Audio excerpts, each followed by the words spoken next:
enfants pour me voir danser. Oh, oh. Ça. Non. Faire le noir. Jadis vivait au fond d'un marécage, laïtou, laïtou, laïtou, la la.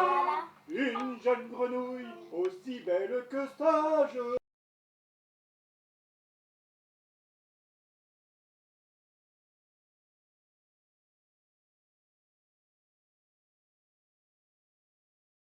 Je m'appelle Christophe Bastien-Thierry. Oui.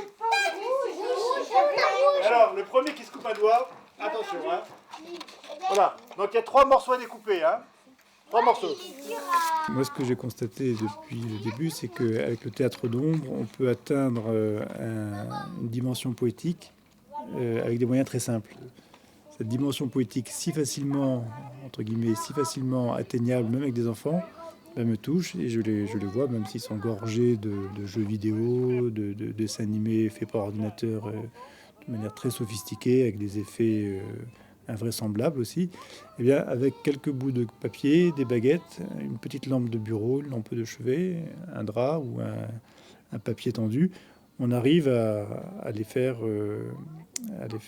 toucher du doigt, sans qu'ils s'en rendent compte, mais cette dimension poétique. Et ça, c'est quelque chose de plaisant et de rassurant. J'ai fini, moi. J'ai fini. Alors. Après un son. Fini. Moi, j'ai fini avant toi. Maman. C'est quoi, moi, j'ai fini. Moi, il est bon.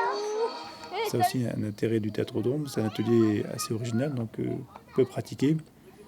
Et ça donne lieu souvent à une forte créativité de leur part, donc déjà dans la réalisation, la manipulation, ou même dans la construction, le détournement des personnages. Ils les habillent, ils les peignent de manière tout à fait détournée de l'usage premier. Tu fais du skate, mais je vais tomber. Hey, salut, c'est le PlayStation. 2 baguettes, vous les perdez pas, vous les cassez pas. Hein. Ne touche pas les Là, vous les cassez pas. T'as fait les 2 baguettes? Regarde, il en reste plus à faire. Alors, je vous montre. Vous êtes tous là, regardez. Vous prendrez un petit bout de velcro comme ça colle comme ça. Vous le mettrez comme ça. Voyez? Voyez comme ça? Oui. Vous l'avez vu? Oui. Et moi, j'avais eu c'est cassé. Et tu regardes comme ça. Et après, regardez.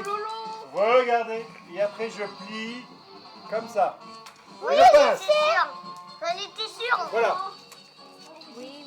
Il y en a 2. Alors, vous avez compris comment on le fait? Oui, non, j'y arrive pas, moi. Je vous remonte. Regardez. Stop. J'ai fini, moi.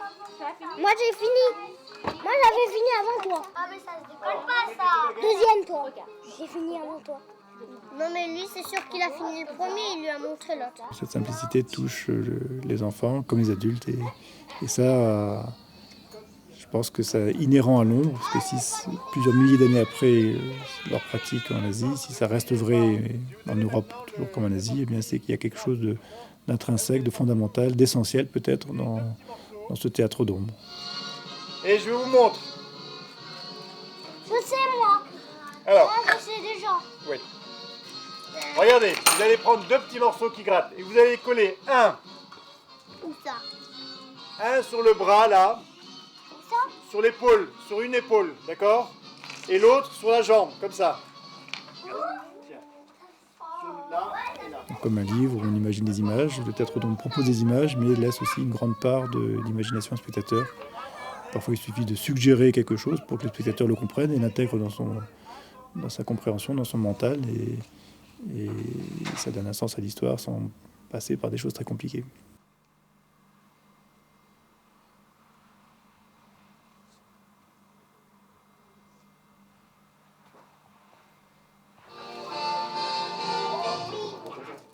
Oui, ça marche. Et stop les mains. Alors, mets-les bien plat, comme ça. Hop. Oui, ça marche.